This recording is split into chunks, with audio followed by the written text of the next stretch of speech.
राधा रानी के पास एक तोता रहता है। बहुत प्यार करती हैं राधा रानी उस तोते से।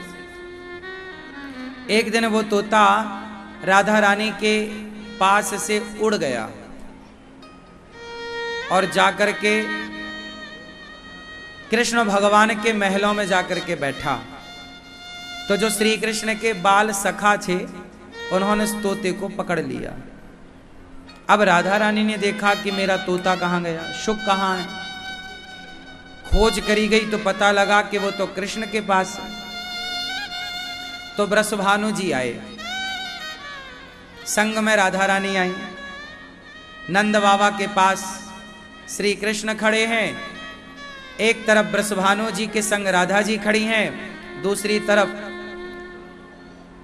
नंद बाबा के साथ कृष्ण खड़े हैं और तोता बीच में एक पिंजरे के भीतर है। राधा रानी बोली ये मेरा शुक है, श्याम सुंदर बोले ये मेरा है। सुखदेव भगवान वो हैं जिन्हें राधा रानी भी अपना मानती हैं और कृष्ण भी अपना मानते हैं, वो सुखदेव भगवान। राधा जी बोली ये मेरा है, कृष्ण बोले नहीं ये हमारे महलों में आया, हमने से पाला, हमने से रखा, ये हमारा है, आप नहीं ले जा सकती। तो बड़ा गर्मा गर्मी हुई कि ये मेरा, ये मेरा, ये मेरा। तो अंत में निर्णय हुआ कि तोते से पूछा जाए कि भैया तू ही बता तू किसका है। तोते से पूछा कि तुम किसके हो। तोते ने कहा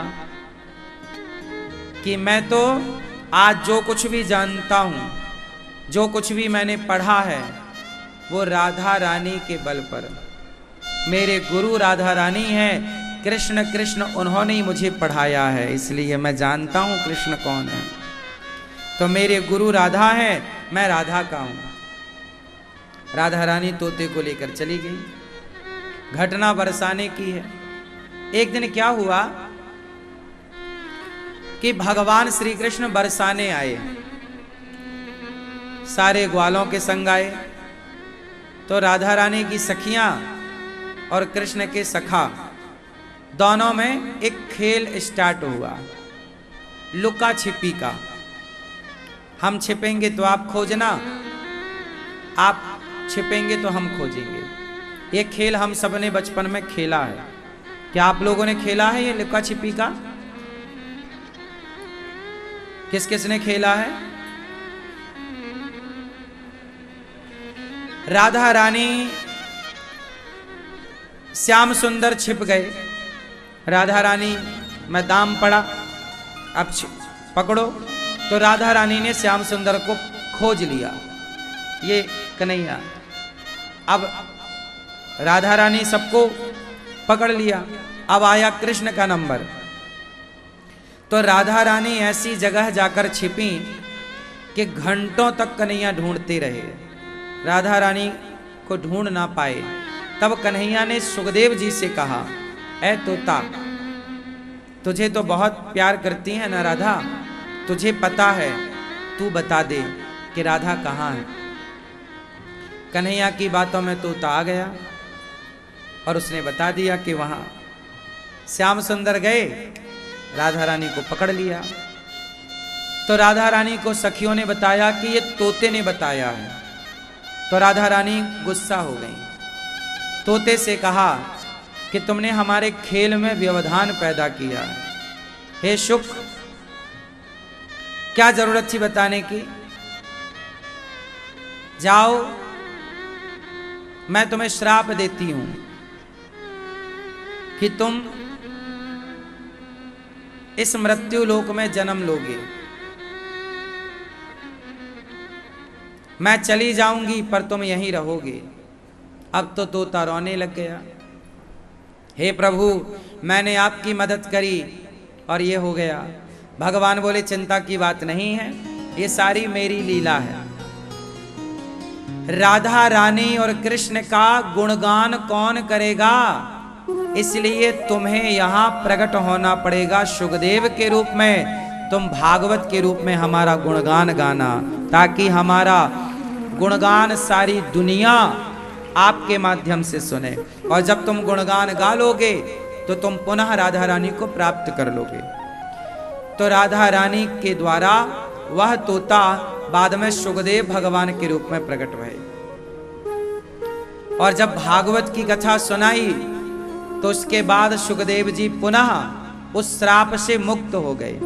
भगवान ने कहा कि जब तक आप भागवत नहीं सुनाएंगे तब तक ये श्राप रहेगा, और जैसे ही भागवत सुना देंगे आप श्राप से मुक्त होकर पुनः गौलोक धाम आकर राधा रानी के नित्य तोता बन के उनकी सेवा में लग जाएंगे। तो सुखदेव भगवान साक्षात राधा रानी का परिकर है। सुखदेव जी कौन है? साक्षात भगवान, तत्रा भवद भगवान व्यास पुत्रो। सुखदेव जी को पूरी कथा शंकर जी ने सुनाई। शुकताल एक बार अमरनाथ के जंगलों में माता पार्वती को लेके शंकर जी गए। कथा चल रही थी, माता पार्वती सो गईं तो पीछे सुखदेव जी बैठे और सारी कथा सुन ली और हुंका देते गए।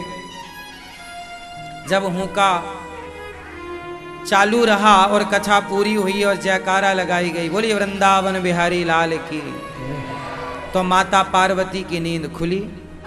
माता जी ने कहा भोलेनाथ आगे की कथा। शंकर जी ने कहा कथा तो पूरी हो गई। माता बोली मैं तो सो गई थी, पर शंकर जी ने कहा हुंका तो बराबर मिला। फिर कथा सुनी किसने? पता लगा कि सुखदेव जी सुन रहे थे, तोता थे छोटे से।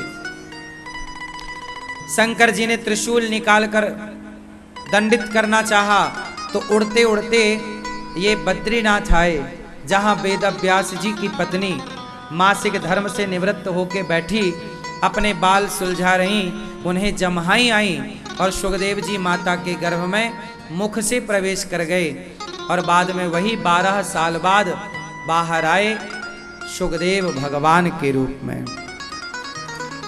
शंकर जी वहां से चले गए। ऐसी कथा सुखदेव भगवान की है। ऐसे सुखदेव भगवान को हम